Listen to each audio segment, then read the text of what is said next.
I've been thinking again.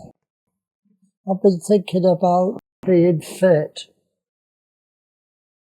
You know, you can only be fit if you exercise. I'm not talking about physical exercise, I'm talking about spiritual exercise. If you want to be fit spiritually, then you've got to exercise certain things.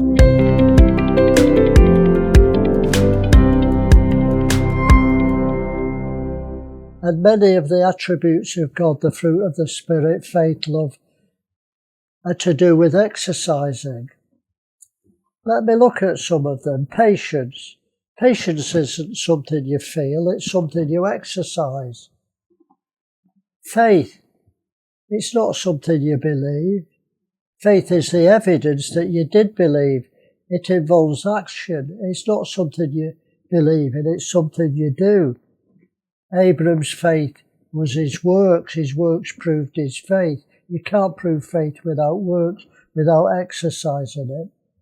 And so many believers that I've found are weak in faith because they won't exercise it. You know, exercise takes effort. There's pain involved often. I was an international gymnast and I know what it's like to exercise and your muscles bleed and hurt. But you never get strong if you don't exercise. You never get fit if you don't exercise, as in the natural, so in the spiritual. Love. It's not about feelings.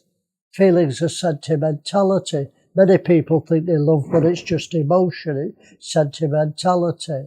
If you love your child, you'll chastise him. That's exercising your love. Love is a verb. It's a doing word. And what about the gifts of the Spirit? We have to exercise them. Some people have spoken in tongues 20 years ago, have never spoken since. We need to exercise the gifts. And Paul clearly tells us if we speak in tongues, we should seek to interpret. How many believers who speak in tongues? There's about 1 million tongue-speaking Christians in Great Britain, my own country, my own nation. How many of them are actively seeking to interpret tongues, to exercise the gifts of the Spirit? You know, the gifts of the Spirit are like natural talents. You don't know you've got them until you try. I could be a world-class footballer, but I'd never know unless I kick a football. I found out I had the capability to be an international gymnast, but I had to go to the gym and exercise to release and fulfill the talent that God had given me, the natural talent. And so it is with the Holy Ghost. If God's given you gifts, then you need to stir them up. Let me read some scriptures. 1 Corinthians 14:12. Even so, you, for as much as you are zealous of spiritual gifts, seek that you may excel to the edifying of the church. Wherefore, let him that speaks in tongues pray that he may interpret. So you can exercise the gifts. 1 Corinthians 12:31. But covet earnestly the best gifts.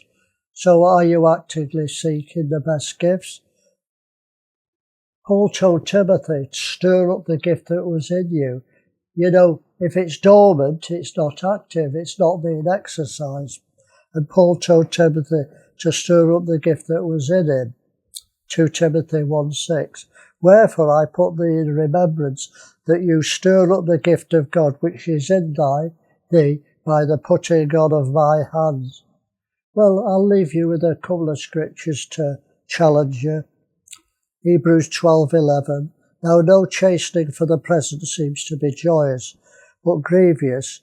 Nevertheless, afterwards it yields the peaceable fruits of righteousness. No, it leaves the peaceable fruits of righteousness unto them which are exercised thereby.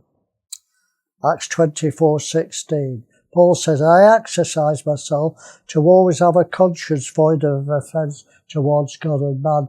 He exercises his conscience. He doesn't leave it dormant. And 1 Timothy 4:7. But refuse profane and old wives' fables, and exercise thyself rather unto godliness. You won't be godly just by chance. You've got to exercise godliness. You've got to work at it. Well, I hope I've challenged you. I'm going now, but keep thinking.